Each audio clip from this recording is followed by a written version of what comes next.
All right, I'm now live. Um, so yeah, I'm just gonna be reacting to some videos, talking about some stuff, relating to this channel.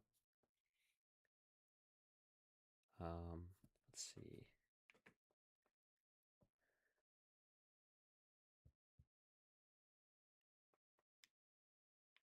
Okay, yep, I can see that I'm live now.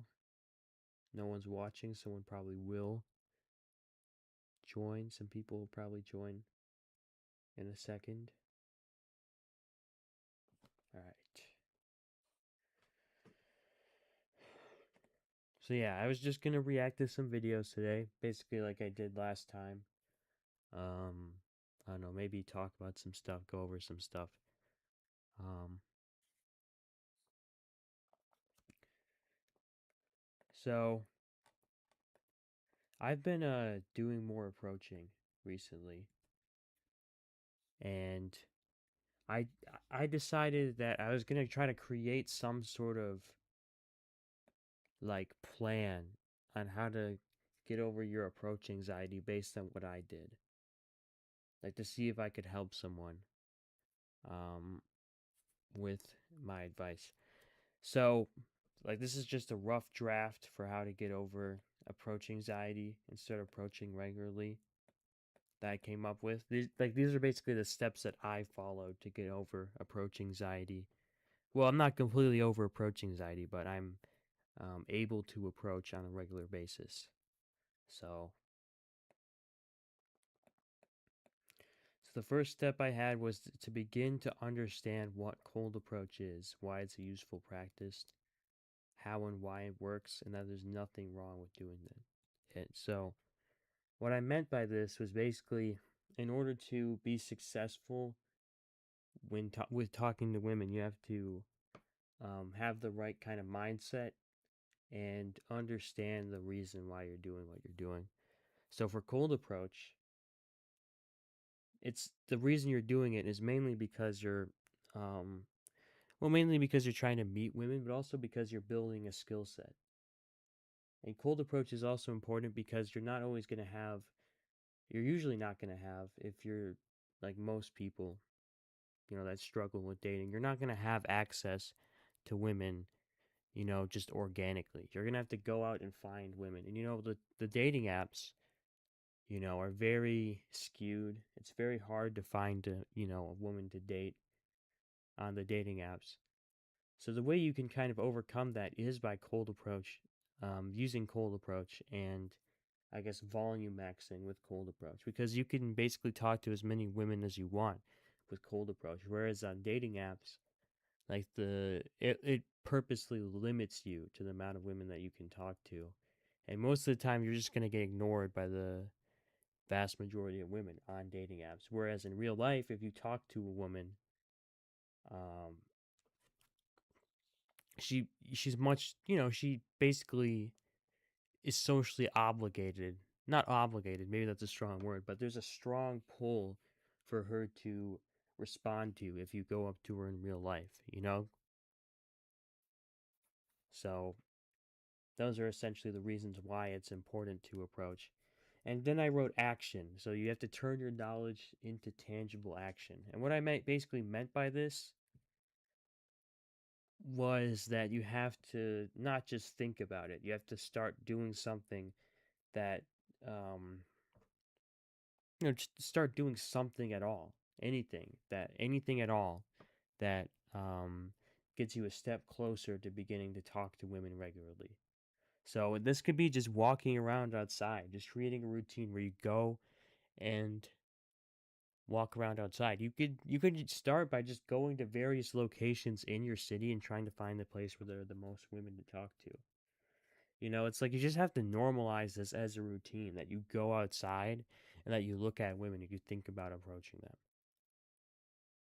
So that's what I did. I definitely didn't go out and just start approaching immediately. I kind of, you know, scoped out um the areas that I could approach and you know, tried to um tried to get myself to do it, but I didn't put too much pressure on myself because I knew that if I was always going, you know, to like a public park or something like that, that I would eventually um, start to approach. I didn't have to do it right at the moment, but that was a step in the right direction. And then the third step is to have your first real approach. So I think this is the biggest one and the most consequential one. So I mean, this isn't the quite the advice that I followed, quite the thing that I followed when I first started out. But if I did, I think I would have had more success because this kind of approach that I wrote about right here is what eventually made it me able to do approaches on a regular basis. So so you're gonna start direct. I did start direct when I first started approaching, but I didn't go for the close within the first 15 seconds, which is my advice to people that are at basically the very beginning at with approaching, is that you go for the or not even at just at the very beginning. People who are beginners should probably go for the close fast. And I know it's like it's considered bad advice, but I think I'll just explain why in a second here. But you go for the close within the first 15 seconds. So this is what I've been doing, within the past like month or like just over a month, the past month. I've been going for the close within the first like 10 to 15 seconds. So going for the close, that means like ask for a number. I guess ask for Instagram maybe. I would usually go for the number because the number is usually going to be more valuable, more likely to actually lead to something. Because if you follow a girl on Instagram, she's usually just going to ignore you, and just keep you as a follower. But I don't know. I'm just kind of rambling a little bit.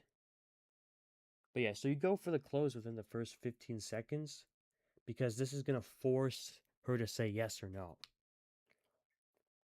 And it's going to avoid the what ifs and ambiguity of indirect approaches. So, what I would notice with myself is that I would, do have these indirect conversations. They weren't really approaches. And I noticed this with like, I guess like my wing, like the guy I go out and approach with, is like, he would have trouble asking for the number. But what I realized is that if you don't ask for the number, that's an automatic loss. Because like most likely you're not going to see her again. So like I think that in pretty much any approach, you should ask for the number because that's going to take your chances from basically 0% to above 0% as far as getting the good outcome, which is like getting her number and being able to talk to her later and make plans. So all you have to do, and this is even more important this is the even more important part to my approach, is that you just have to blurt out a line. This is what worked for me. You don't have to come up with something on the spot. You can practice it to get your tonality and body language right. So, I mean, this is pretty common advice, in like the pickup community. It's the know your opener advice. Like, I'm pretty sure Mystery said this or something. It's like to have an opener memorized so that you're not so scared. Like, if you're not going on you're not overthinking what to say. So that's like that leaves out a lot of the anxiety of going up to a woman if you know exactly what you're going to say. But I even take it a step further. You don't have to, you know, you don't have to improvise after you blurt out the line like for a long conversation. You don't have to say your line and then like talk to her for a few minutes when you're starting out. I think that that's just most likely it's just going to be an awkward interaction and it's going to at the end of it you're going to hesitate to ask for the number. And when I say blurt out a line, you can like you can like I said, you can copy um like you could copy one of these lines that I have, which is literally just the point of these is that you literally immediately go for the close. But you should practice it to get your tonality right because like if you just say it in like a robotic way, it's not going to come off as well. You have to practice this, saying the line and getting the tone of voice right so that it comes out right. It comes out like it's something that you actually organically said, even if it's not. But the reason I say to go for the close within the first 15 seconds is, yes, that's gonna avoid the what ifs and ambiguity of indirect approaches. But I think I'm not sure if I really wrote this here. I kind of did. It's because you're not gonna need good conversation skills, and most of us, when we start out approaching, are not gonna have good conversation skills. Like I certainly don't have great conversation or even good conversation skills at the moment. So I'm kind of going to avoid having those awkward interactions that go on for minutes where the woman is kind of wondering what your intentions are. And I'm just going to say my intentions right from the start so that I'm always going to do it. I'm not going to, talk, waste a few minutes and then at the end of it, hesitate to ask for the number and let her walk away without asking for it. I'm going to go for the close right at the very start. And you don't even need good game. Like this basically requires not zero game, because there is game involved with this. There is game in like how you say it, how you phrase the question, like what you say with your opener, and I guess how you can't just say this and have that be the whole interaction. But you're not gonna need to you know do any complicated game. You're just gonna ask this question. You're gonna get her number, ask her some basic questions, and then get away after like a minute or two. You know, and you don't, and like so you're not gonna have to think of something good to say on the spot. Um, you're not gonna have to like carry on an interaction and say all the right things and have all the right body language for like a few minutes. And I'm going to say you should repeat this until you get at least two numbers, because two is going to prove it wasn't a fluke. So I became more confident in my ability to, um, approach, and that it was a good idea to approach from when I first started getting numbers. So once I got like two or three numbers, I realized that this is something that I can do on a regular basis and and have as like a funnel for getting numbers. And I was confident that I could have, good interactions that would kind of keep me going. And this is also really important. I think you should go for somewhat easier targets. So still attractive enough to sleep with, but I would say don't go for like the most beautiful women or women who are exactly your type right from the start, because it's going to be tough, It's going to be a high rejection rate if we're going for more attractive women. So I'd say go for like honestly like even like fives or even fours, I mean. It's like you don't have to have super high standards. You don't even have to have like high standards at all. You can just go for women that are like very average looking, very plain looking, but just attractive enough to sleep with, because that's going to keep you more encouraged, because you're going to have a higher, success rate. If you just approach, the hardest women, you know, the most beautiful women, then you're going to be disappointed with your success rate. And like I've definitely leaned into this, you know.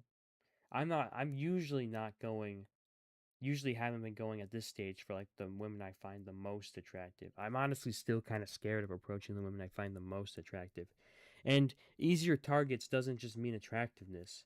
You know, one strategy I kind of adapted was going for women that are visibly like foreign.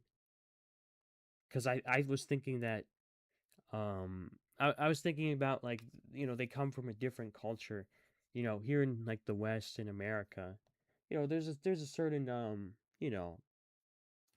I wouldn't say entitlement. Maybe that's not exactly the right word, but women tend to, have higher standards for guys, whereas in the third world they have lower standards. And if you're like, a guy from the West who's like decent looking, they're gonna think that you're some sort of like catch or something like that. So I wouldn't only approach like women that were visibly foreign, like women that looked like they were from, like I live in like a city that has like a university where there are like a lot of like I guess like Indian or like East Asian students. I guess that's like basically any big university here in the US at least. And probably Canada and some other places where it's like where it's like there are a lot of in like South Asian and like East Asian women, like a lot of like Indian and like Asian women, um, and people, not just women, but like those girls are going to be easier to approach. So I was actually like I wouldn't say Asian girls are not really my type. Neither are Indian girls really, but I would honestly, this is a weird take, but Indian girls I actually find them more attractive than Asian girls. You know, and a lot of Indian girls are not actually that attractive, but some of them are like pretty decent looking, and I found that I got pretty good reactions for them. But I wouldn't only approach foreign women. That's a huge mistake. But I would like lean on it a lot because these approaches were less scary. I would get like better reactions on average from them, it seemed like. But maybe that's just something I'm telling myself because I'm like anxious about approaching women that aren't like easier targets, Because like I'm using like my JBW card, if I'm approaching like a foreign woman from like India or some shit like that. Like mostly I want to approach women who are um American, like from here. And I have done that. Um I have done that, but I want to like do it more than I have been doing because I've been like, approaching a lot of foreign women because it's like I feel like their reactions are going to be better. I don't even know. I don't even know if that's like necessarily that true. That maybe it's partially just something I'm telling myself to kind of rationalize, or I don't know. But you know, I'm starting to approach like women that are more and more attractive too. Um, let's see. No, okay. And the fourth part of the protocol is to still mostly open direct, but you're gonna wait 1 to 2 minutes to go for the close. So I actually haven't gotten to this point yet, but I think it's true that it's more optimal to go for the close um later in the interaction, because if you go for the close like right away, like most women are just going to default to no, because you haven't built any like comfort or attraction yet. Um and you're going to start approaching women who are actually your type, not just attractive enough to sleep with, and you're going to be less scripted. But I would still say it's better to have like an opener memorized, because I don't know. I mean, I do a lot of I've done not a lot, but I've done a few approaches where my opener was improvised, and I don't think it just didn't go as well when I used like the scripted opener. I don't know. And then yeah, after you complete this step, you have fully implemented cold approach. So this is basically, yeah, this is my guide that I came up with. I don't think this is perfect, but like I mostly wrote this based on what I've experienced, But I think this could be pretty useful. Like I think my experience has been pretty similar to what most guys, have when approaching. Men are pretty similar in how we react to, approaching women, like in what we're anxious about and kind of the issues that we have. So, yeah, I think this could use some work, but I think this is a decent guide,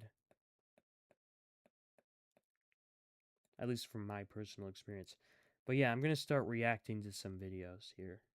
So let's see.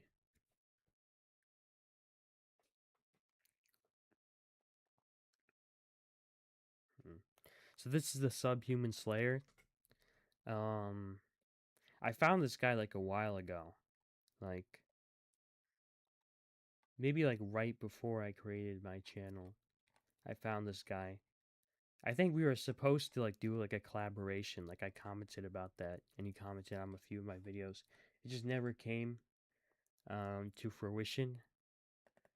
But um yeah, I mean I've been watching, like I've watched some of his videos. I haven't watched his most recent video though.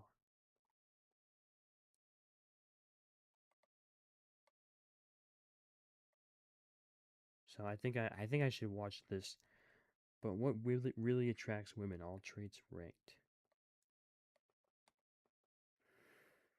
All right, let's start watching this. Let's see how it is. Probably gonna disagree with it because he's like a black pill channel, and I'm like a game kind of red pill channel.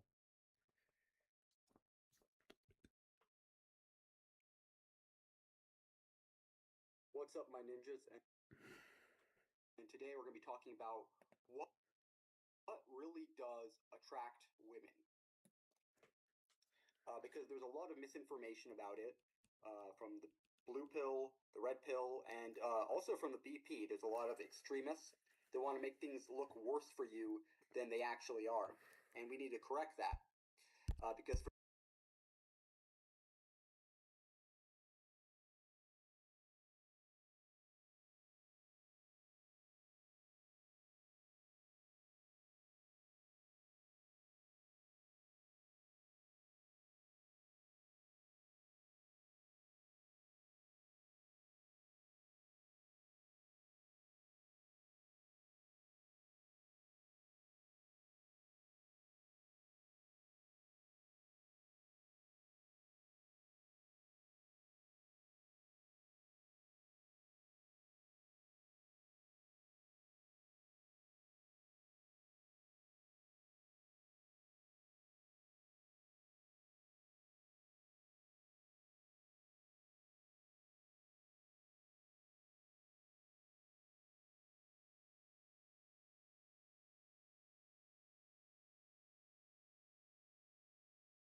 Yeah, I mean, maybe he could start by just talking about the things that don't matter and then end it with the things that matter the most. But yeah, this is going to be a pretty fun video, I think. 33 minutes, that's pretty long. we're going to go out of order. Some things that matter, some things that have no impact whatsoever. Also, I kind of, let me check, is it picking up my mic?